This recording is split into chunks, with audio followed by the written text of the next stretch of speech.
Good morning, everybody, and welcome to the Muscatine Today Show. I am so excited to be here at Unity Point Trinity Muscatine. We're on a little field trip to talk to some providers about, you guessed it, pink stuff. We have been painting the town pink. You may have seen some things around town turning pink, whether it be windows or counters when you check out, but we are excited and we want everyone to know why we are painting the town pink, and we have providers to talk about that today. Also, we have a new OB provider that is coming to Muscatine a day or two a week to help us fill that gap that we've had in Muscatine. So we are excited to talk about that. And I want to start off by saying thank you, though, to our sponsors of the show who, without them, we wouldn't be able to talk about these important topics. So thank you so much to Muscatine Power and Water, to Rivo Plumbing and Heating, to R7 Reclaimed, to Impact Life Blood Center. Go donate blood if you can and are able. Lutheran Living, CBI, I just totally messed that up. CBI, Toyota of Muscatine, Impact Athletic Performance, Suntan City Muscatine, Real Estate Resource Associates, and Unity Point Trinity Muscatine, and then of course Hy-Vee Muscatine, where we normally have our studios set up when we're not on cool field trips, like here at the hospital. So I am excited today. We have actually two providers that we're going to be chatting with, but our first provider is Dr. McCool, and we are excited to have you here in Muscatine. And so I have to say, just like, an excited welcome to Muscatine.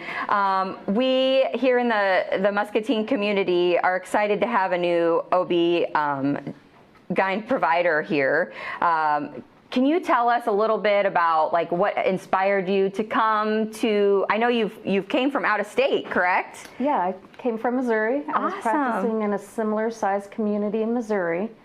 So I've always kind of had a heart for more rural areas that may have difficulty accessing health care. Yep. And so I've always kind of enjoyed that. Yep. And then a friend introduced me to Muscatine, and it's been a great community. The people are great. Yeah. I've been excited to be here. That's very cool. So how has your work been here so far? Because you come here to Muscatine and you also provide services at some of our other Trinity hospitals as well. Yes, I'm here in Bettendorf as well. Awesome. Here's been very busy. You obviously have a gap that needs to be filled. And yep. So we're busy every day we're down here. Yep.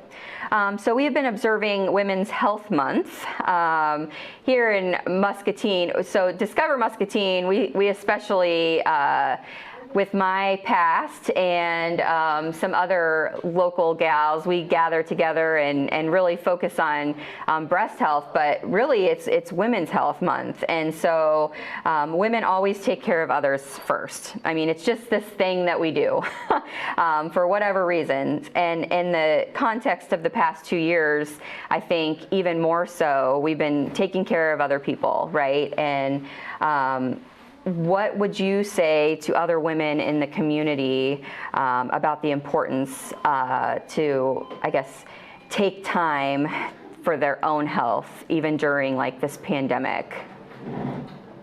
Well, women in general tend to be caregivers. Yep. We're always taking care of others before ourselves. The pandemic, of course, didn't make that any better. Lots of things got put on hold over the last few years. Mm-hmm. Sometimes it's difficult to access health care. A lot of times I'm sure we're caring for sick family members over the last 2 years, but now is kind of the time we need to refocus on ourselves, get in for the wellness visits, the screening, testing, because ultimately if we don't take care of ourselves, we can't take care of others, and we won't be there to take care of others. Yep. Yeah, so we acknowledge it's time to get back on track with prioritizing women's health. What do you advise are action steps each woman should take first? Well, start now with October. The pink every year should remind you, but just put a reminder on your calendar. Just go ahead and call and get that screening mammogram appointment, and just an annual wellness visit with your physician. Yep. In your work over the past 2 years, you've worked with women who have conceived and gone through pregnancy, delivered babies all through COVID-19. I can just imagine what you've seen. What can you say that you have come away with from this experience in terms of your understanding of the resilience and strength of women? It's always impressive how resilient people are in general whenever adversity presents itself. And just strength that women in general have. Of course, it's difficult, especially during the thick of pandemic, to have a baby if you don't have your support people there. Families have been incredible supporting these women. I've had some families tailgate in the parking lot outside the window with signs and balloons. Oh. So it's been great, but it's also a really good feeling to see things start to move back to normal. And having a baby is always a hopeful, exciting time, and it always gives you hope for the future. Yeah. I mean, I remember back to when I had a baby, and it's like you like fill those rooms with people, and in the past couple of years, there have been times that you couldn't take anyone, or it was just you and your significant other that could go in, and so times have looked significantly different. So I love that we've really got outside of our comfort zones and figured out ways that we can still support the people that we love. Like, I love that people are tailgating out in the parking lots and doing those things outside windows to make sure that women are feeling supported still. FaceTime's been a huge blessing. Oh my gosh, technology. Thank goodness. Helpful. Yeah. So for this thing to happen, it's great that it happened during the time of technology. Yeah, absolutely. So let's talk about the importance of self-care after delivery. I understand it's important that moms get their postnatal checkups. What's your advice to new moms to prioritize their self-care, and any tips on addressing the baby blues? Baby blues are super common the first few weeks after delivery. Huge changes emotionally, physically, hormonally, and just your entire life has now been in upheaval. Yeah. The honeymoon phase may have passed, and this may be harder or more difficult than you thought it was going to be, or just simply not what you thought it was going to be. Yeah. It's a huge period of adjustment. So those postpartum visits are just as important as the prenatal visits. Absolutely. Some of the best things you can do, which is hard with a new baby, but families are often so good about helping, getting your sleep, getting outside every day, trying to maintain some kind of sense of wellness activities for yourself can help as well.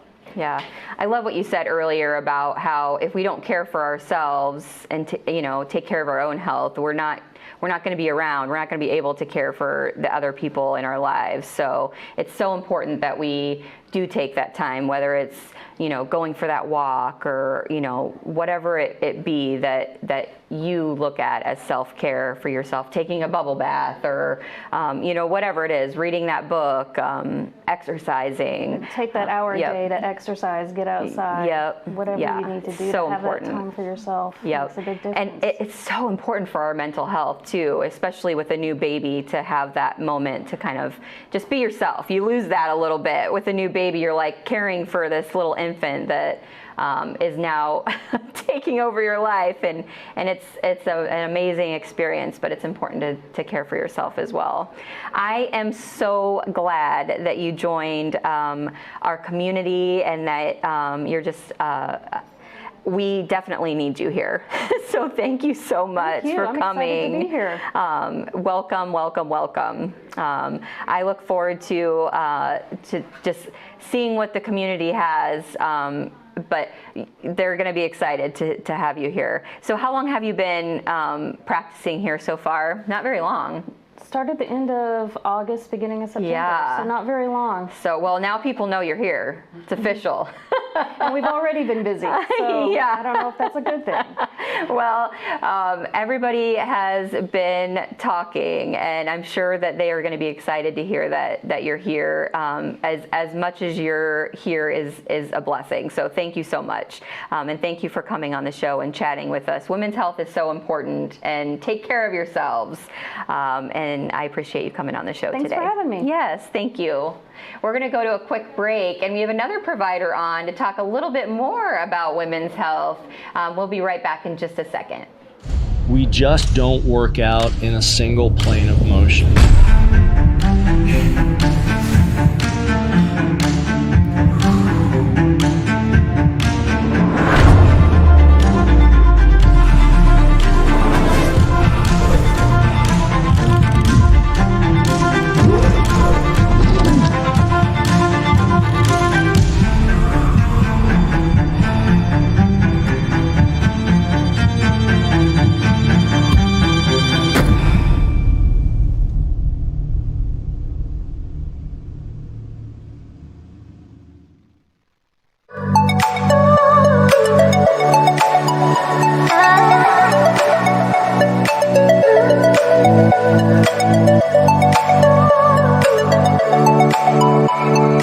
Attention!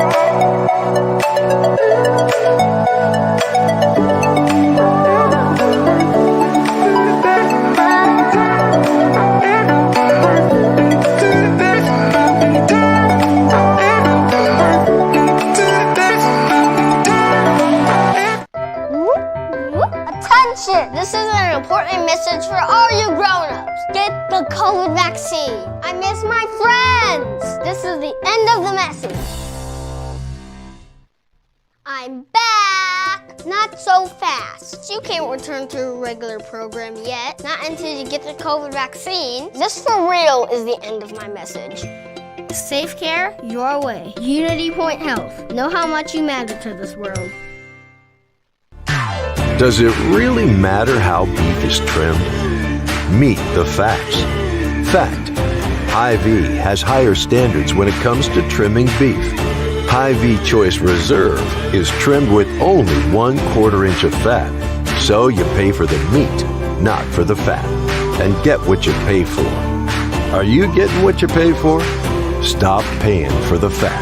Check out meetthefacts.hyvee.com. All right, so I am here now with Dr. Susan Bird, and we are going to continue to talk about women's health and such an important topic. This one actually is even more near and dear to my heart.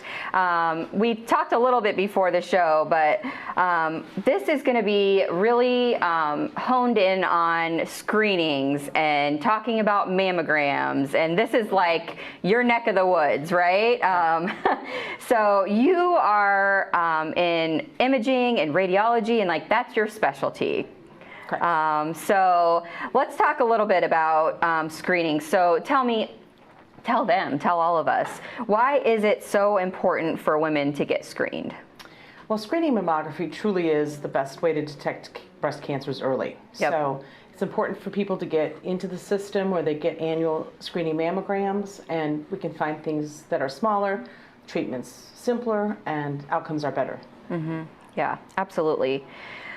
So recommendations are always changing. You know, if you get like the women's health magazines and things like that, or you're reading online, you always find new information. So since you're the expert, you can tell us now, what is the latest recommendation for breast health screenings, and what's available locally here in Muscatine? Absolutely.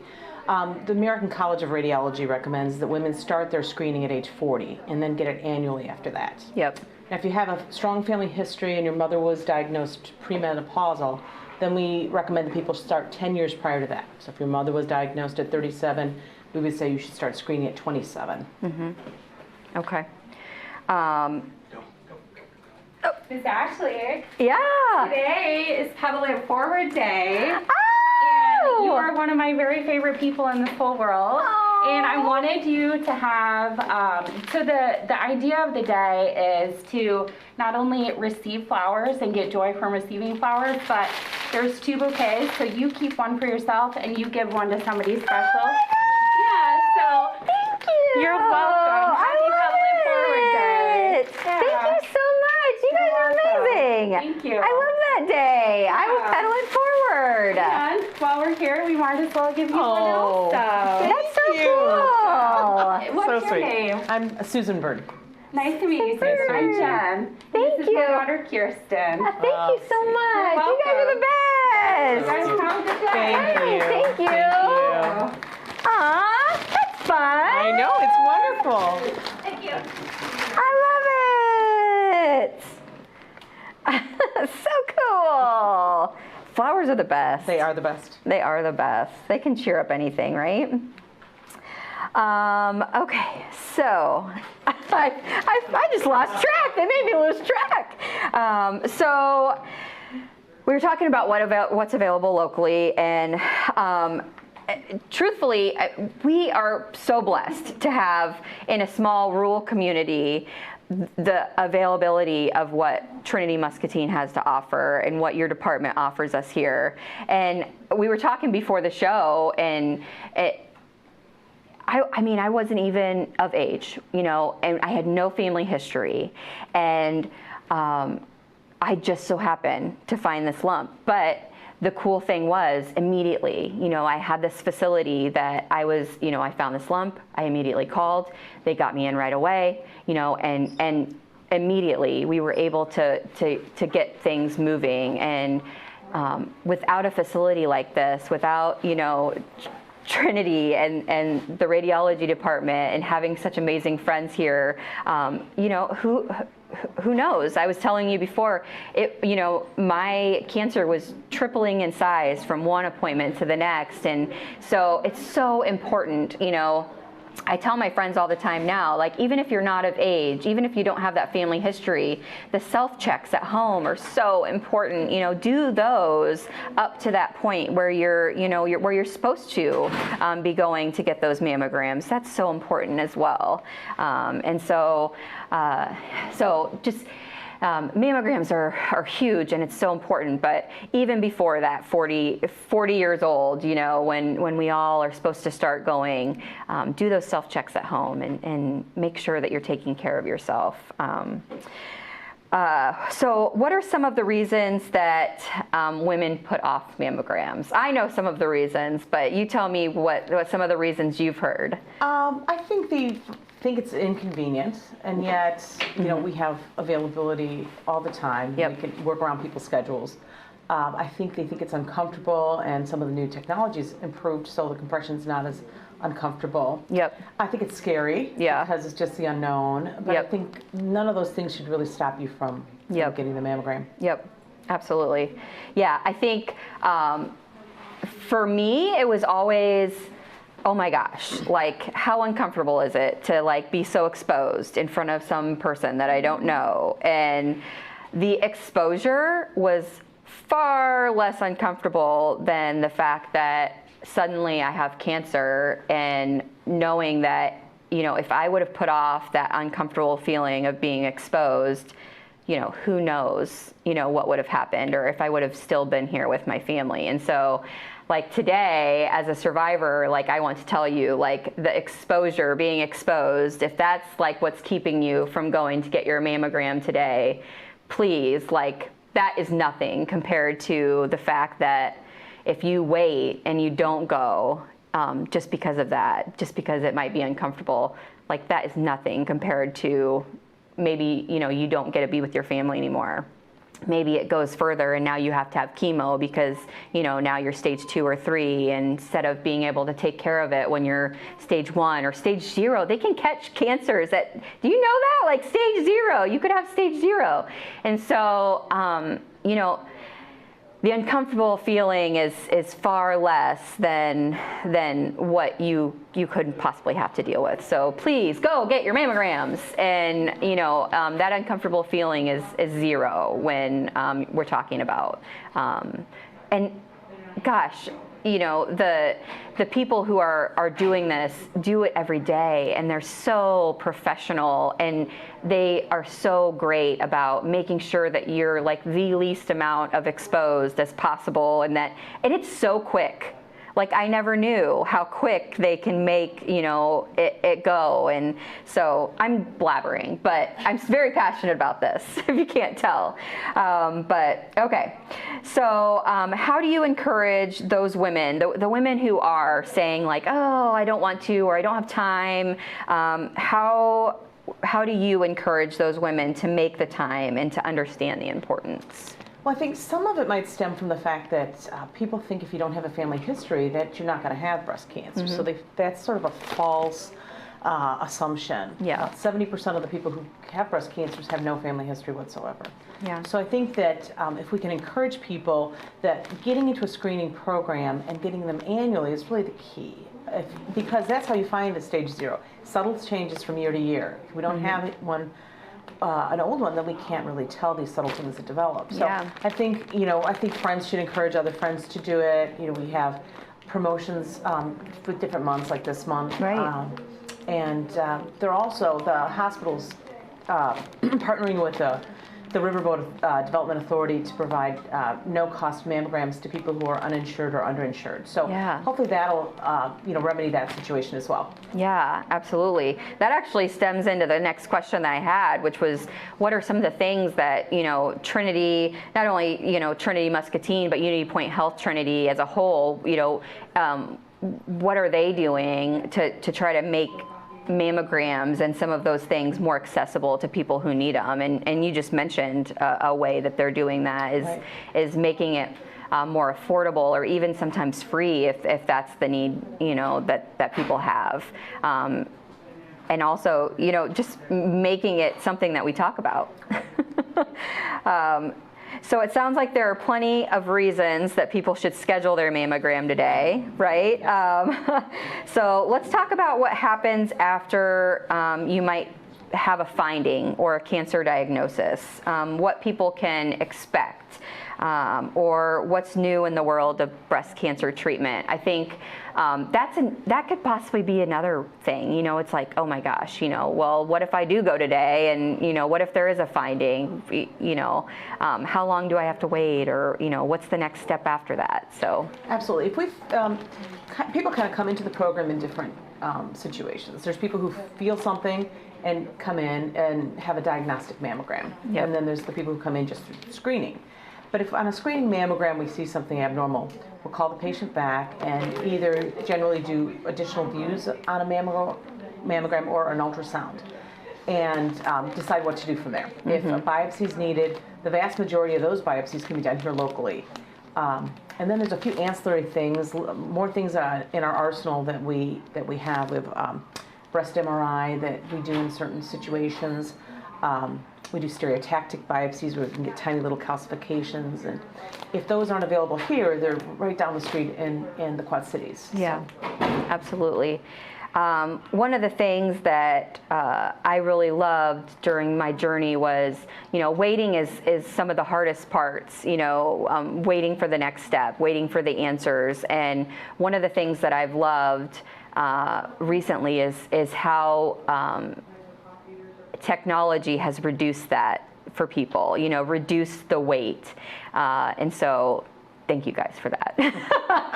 Thank you for reducing the wait for people, because that is just the most horrible thing, not only for the person going through it, but for their families, and, just waiting to hear the news and waiting to know what the next step is. So thank God for technology, right? And not having to wait as long.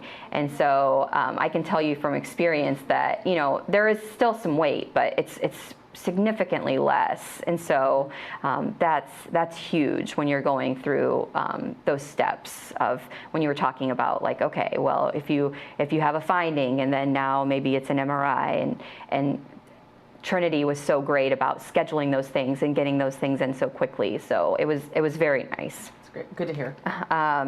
So what are support resources that are available for cancer in Muscatine? Muscatine, as well as the Quad Cities, has a lot of social services. They have Cooking with Cancer. They have different exercise programs, nutrition programs. They also have special nurses that are involved in research and decide if somebody qualifies for a research protocol. So there's all sorts of different things that we have available. Yep, awesome. That's one of the things that are so important, is that support can really mean the world to somebody, and even the families. So there are tons of support groups out there in Muscatine even. So do our patients in Muscatine have access to the latest technology and research and clinical trials? That's always something that people say, like, oh, well, we're in Muscatine. If you go to Muscatine, you're not going to get the best care because, we're just this rural hospital and you have to go out of town to get that. And I hate it when people say that, but you can go ahead and answer the question. Oh, that's a good question. We do. We have state-of-the-art mammography here. We have excellent ultrasound. We have, anything that we could need. We also have a program with Trinity where anybody who's diagnosed with breast cancer is presented at a multidisciplinary conference. So each patient, their unique situations discussed, and we have surgeons there, radiologists, pathologists, radiation oncologist. Everybody discusses the patient and then comes up with a plan for each one. Yep. So it's really tailored to that person's specific situation. Yep. Yeah, so the team is huge, and there's tons of highly qualified people who are making decisions, and the equipment that is here is excellent. Absolutely. We're not this rural hospital like people make it sound. So my last question for you today is, what is the most important thing that you would want women to know today? I think that it's just important to get your screening mammograms. It's important to follow up if we make recommendations, like you need to come back in 6 months. Just to stay the course. The system works very well, and just encourage other people to take part in it as well. Yep, absolutely. Thank you so much for coming on and for talking about this, such an important topic. And I was, talking to the doctor just before you about women. We do so well at caring for others, and it's so important that we care for ourselves also. And so this is the perfect time for us to do that. And as we see pink just take over our town, we're painting the town pink. And when we see that, if that's the only thing that reminds you to schedule that mammogram, let that be the thing that reminds you to schedule your mammogram and that yearly checkup. And I hope that you guys will all do that. Thank you so much for joining me today on the show. I appreciate it, and for inviting us to come on a field trip. I love field trips. I love to get out and be able to do the show other places. So it was fun today. Thank you so much for being on. Thank you. Yep. And you got flowers. And you got Can I ask flowers, and you get to spread it and pedal it forward. That's fun too. All right, we're gonna go to another break, and when we come back, it's Wellness Wednesday, and so Autumn's gonna join us on the show, and I think she's got something special to talk about as well when it comes to health. So we'll be right back in just a minute.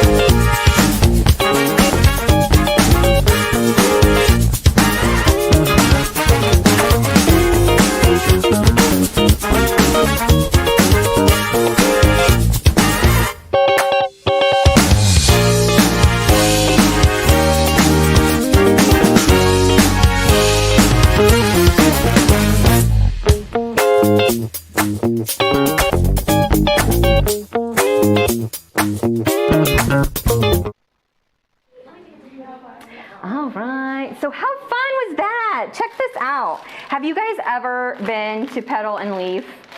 I am so excited. Look at that. Wasn't that so fun? Pedal it forward. I get to pedal it forward to somebody after the show. Petal and Leaf is a new little place. One of my favorite friends, Jen, opened up her new flower shop, and it's right on Park Avenue, and you have to go visit. She's got the cutest little plants and yummy chocolate. I've seen that. Know. I have her on Insta. Funny enough, she's 2 blocks away from my house, and I haven't stopped by yet. But I always You need to stop by. I see her Instagrams all the time. Yeah. I get really bad allergies to flowers, but I will do plants. She's got lots of plants. So I'll keep my flowers away from you. You're good. Okay. So Halloween's right around the corner. As you can tell, Yes. I am dressed and ready for Halloween. You're ready. So Halloween's right around the corner, and today's Wellness Wednesday, and I assume we're going to be talking about how to deal with all that. Yes. So we're going to be talking about how to still have a fun but yet healthy Halloween. Yes. Now, so trick-or-treating is the 31st from, I believe it's 5:30 to 7:30, if I'm not, hopefully I'm correct. Yep. But obviously we're going to see a bunch of ghouls, we're going to see goblins and monsters all throughout the streets. So for you, what is the best part about Halloween for you and your family? I would say we actually enjoy dressing up, and Hanley I almost think Hanley enjoys like the passing out of the candy and like seeing all the different costumes and stuff almost as much as like going and actually trick-or-treating. That's probably our favorite part. Yeah, I don't think we're going to take Patrick this year, but we did dress up.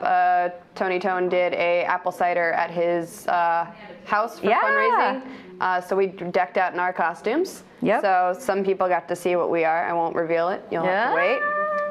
They are very comfortable, and Patrick is pretty darn adorable. He's always adorable. That is very true. So now when it comes to this part, what would you say is the one major negative to trick-or-treating? Well, I mean, it depends on the weather. I would say just what to do with all the candy. As a parent, it's always like, I normally like stash it somewhere and like bring it out a little bit at a time. But normally there is just so much all candy. of this glory and yumminess. You know, the candy obviously is not ideal part for a well-balanced, healthy living. So a lot of the causes and effects to candy is the hyperactivity, the weight gain, obesity, diabetes. There's so many elements and factors that create a negative part of this. So what do you think is a way to lift the burden and still have an amazing Halloween? Well, I mean, I do know some of the dentists actually pay for candy. Did you know that? I did not know this. Yes, there are some dentists in town. I'm letting you all in on this. There's some dentists in town that will pay you for each candy that you bring in, and like pay the kids to bring in their candy and turn it in. So that's one way. Because who doesn't like money? Right. And so they want to also prevent all these kids from cavities, so they like do this little thing. I'll have to it's like coins for candy or something like that. Yes. So I have this amazing friend. Her name is the Switch Witch. So the Switch Witch is a very fun and exciting way to get rid of the excess candy. So after a fun night of trick-or-treating, you have your kids go through and pick their top 10 favorite pieces. And then what you want to do is, at the end of the night, before they go to bed, they take the rest of their candy and put it outside their door. And then what ends up happening is the next morning, there could be something new there. So I'm going to read this. This is from my friend, the Switch Witch. I'm sneaky and creepy, but I'm not after you. I have a picky black cat that only eats sweet treats. He isn't like most cats and thrives on sugar. It's hard to get enough to feed him for the entire year. So I decided to make a trade. I come to your house late Halloween night and I swap your candy for something neat. You never know what you'll get. It's always a surprise. I could leave some clothes to wear, a toy, something for your piggy bank, or even a game to share. If you want to help me out, simply choose your top 10 pieces you want to keep and leave the rest outside your bedroom door for me to sweep. You don't get a prize if you aren't asleep, so choose wisely and don't make a peep. Ooh, that's cute. So, I like it. Something fun. They still get some of the candy, and in replace of all of this, you could get something else. Early Christmas. Think about it that way. So just like the coins for candy. You could get some money, you can get some clothes, you know, maybe they had that toy in mind. There's something else that isn't going to cause those side effects of the hyperactivity, the weight gain, obesity, diabetes. Because I put a pack of, there's 50 pieces in here. And that's only half of this lovely $2.99 bucket that I got at Walgreens this morning. So it definitely creates a difference in their lives, especially with Halloween. It is fun to trick or treat, but like you said, I love passing out the candy. I think that's even more of a unique experience.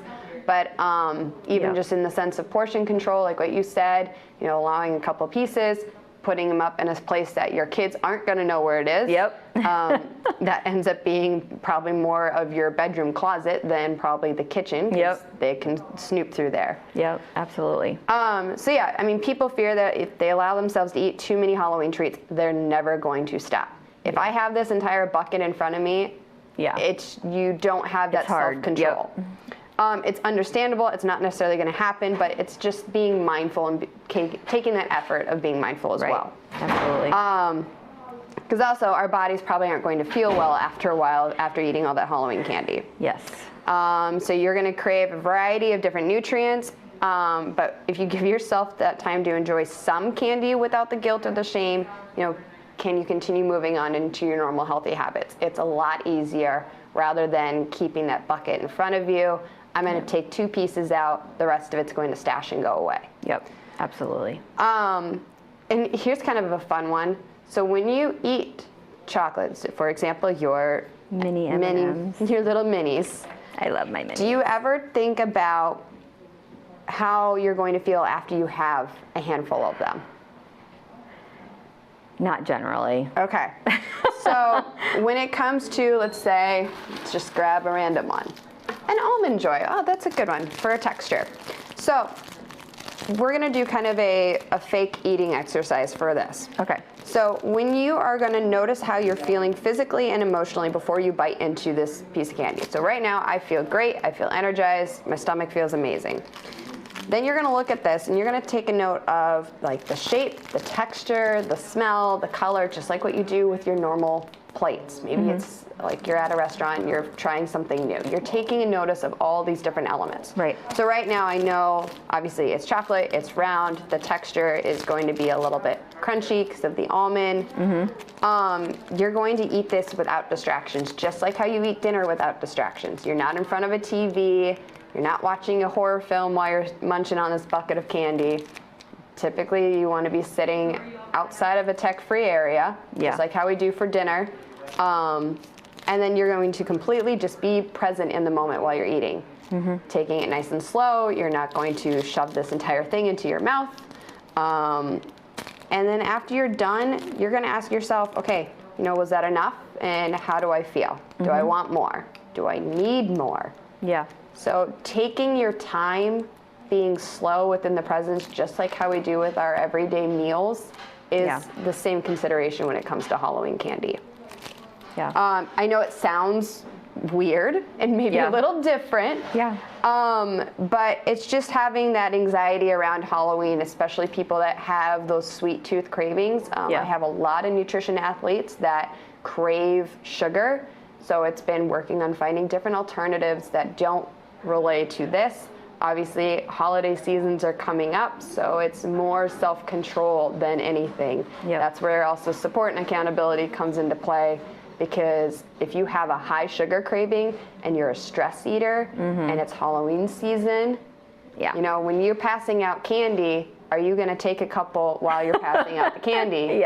So then you have to take that into consideration. Like, one for you, one for me, one for Exactly. So there's so many different elements that you have to take into this 2 hours of your night on Halloween. And then also with it being on a Sunday, how's your stomach going to feel Monday morning when you have to go to work? There's several different elements that we have to take into consideration about this. So my friend the Switch Witch will help out as well. Yes. Especially for all the goodies that she needs to feed her cat. And then of course we love pumpkin. Pumpkin is everywhere. Yes. So I like to do pumpkin more in the mornings. And I incorporate it into making muffins and pancakes, protein balls. I'll add it into my oats too, so pumpkin puree. You don't need to carve out your own pumpkin. You can get the canned pumpkin puree. Right. Adding those into different flavors, so you're still getting those holiday flavors without maybe getting it in a Starbucks cup. Right. So go for more of the whole food than the pureed liquid form. Yep. It is delicious though, but we can find different ways to enjoy those flavors. Yep. What is your favorite pumpkin? Are you not a pumpkin person? I am. I love my sister's pumpkin bars. Okay. That's my weakness. It's your weakness? So you have a pumpkin weakness and a mini M&Ms. And mini M&Ms. Yes. Luckily, they're pretty hard to find. So like you can't just all like the things that you mentioned, and it just had to be the minis. Yes, it's specifically the minis. That was the only thing I found, so I was pretty impressed by that. Instead of all, and I'm thinking like, oh, okay, if I get the mini packs of them. They'll be for Halloween. They weren't there for Halloween. Yeah. So this is a pretty impressive one. Okay, so obviously last year when we had the pandemic, obviously trick-or-treating was a little different. Yep. So you can still do some fun things at home, especially as a 7-day countdown with your kids. Yes. So creating this fun countdown, making a paper chain, adding stickers to a calendar, adding a new spooky decoration for the countdown of October 31st, really ramping this up. This takes into effect also for Thanksgiving and Christmas, just creating fun activities for the kids that doesn't go straight to a sugar sweet tooth situation. Yep. If you are hosting a party, doing a Halloween themed dinner, and after the show I'm going to put in the comments a link to some of my horrifying and healthy Halloween recipes. They are absolutely fun, delicious. Some of my favorites is like a jack-o'-lantern stuffed peppers, mummy toast, apple nut butter teeth, and veggie skeletons. So very fun, Whole Foods, interactive, make it fun for your guest and for your family. Yep. And then also just at the very end, to kind of sidetrack from the candy, is having a craft party. So after they get done trick-or-treating, get this aside and start doing crafts with your family, with your kids. Carving jack-o'-lanterns, making lunch bag monster puppets, paper plate spiders, getting the paint involved, popsicle stick haunted houses. I mean, there's so many different elements that we can choose from to still make this a fun and healthy Halloween without the candy being in effect. Right. Because I know at the end of the night, kids love to come home, dump all their candy out, and see everything that they got. Yep. So this is a fun way to kind of sidetrack their minds into doing something more fun and memorable than going right to the sweet tooth. Yep.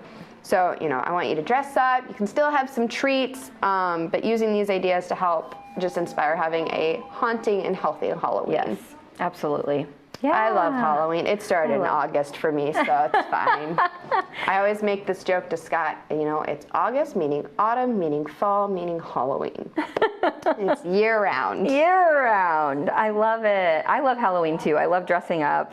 I love fall. And but I love the ideas of making it not all about the candy, even on, because we love doing like the carving of the pumpkins and painting pumpkins and doing that stuff. But generally we would do that leading up to. So maybe it's something to even hold off and do that night. Yeah, do that night, do it before trick-or-treating starts, and go into, once they come home, having that Halloween-themed dinner, being able to sit down together and not go straight into the living room with the candy and just go into town. Absolutely. So think about the Switch Witch. Her cat needs candy. Yes. So, have them pick out their top 10 favorites and then put it outside their door. And then when they wake up in the morning, there will be something there, before school. I like it. Very good ideas for everybody, and a way to stay healthy. And it's just as much for the parents as it is for the kids, because if those candy bowls are parents are just as guilty. Yeah, if you've got extra candy, parents, I know we like to hide the candy in front of the kids, or behind them once they go to sleep. I'm sure there's going to be I will have one glass of wine and maybe a couple pieces that evening. Yep. And then the rest will go up or go to the Switch Witch. Go to the Switch Witch. I love it. Thank you so much for coming. Of course. And you're so cute. I love your dress. Oh, thank you. Look at you. She's all festive already. Well, I've been working at, my mother owns Party City in Cedar Rapids, so I've been going up there and working for her too. So it's been very fun. Oh, that is fun. That would be a fun job. It is. I get to do all the Halloween costumes, so that's my department. Ooh, that is fun. There are a lot of costumes. There are a lot of costumes. That's my favorite part, is seeing everybody's costumes the next during Halloween. So I hope that you guys enjoyed the show. This was an awesome Wellness Wednesday. go get your mammograms, be prepared for Halloween, whether it be the Switch Witch or taking those candies to, one of the dentists that are doing those coins for candy. Whatever it is that you're going to do to make sure that we keep those kiddos and ourselves healthy this Halloween. We are excited for all of the ideas. And Autumn will be posting some of those fun recipes and ideas for you guys in the comments today. Thank you for joining us on the show. We are excited for our field trip today, and thank you to Unity Point Health Trinity for inviting us here on our field trip. We appreciate you so much, and thank you so much to Petal and Leaf for coming and pedaling it forward during the show. What a cool surprise that was. I hope you guys will all go visit her little shop. It's so adorable. We will see you again tomorrow for the show. Until then, though, don't forget that kindness is free. So spread that stuff wherever you go. Hello, I'm Tennille with R7 Reclaimed, located in Grandview, Iowa. We mix old and new goods together so that you can find the story of your home. When you get here, you will find a mix of old and new goods that are put together so seamlessly you won't even be able to tell which is which. And not only that, it's going to speak to you and your home. We are worth the road trip. We call it the R7 road trip. So punch in 337 Cemetery Lane, Grandview, Iowa into that GPS and make the road trip. Here at Toyota Muscatine, we believe it's important to be strong supporters of our local community. And that's why we donate thousands upon thousands of dollars to local Muscatine charities each year. It's the reason why all of our employees are local to the area and have a vested interest in our community. Even Daisy and Dilly keep it local by visiting the local dog park. So remember, when you shop Toyota Muscatine, you're not only sure to get great service, but you're here also supporting local.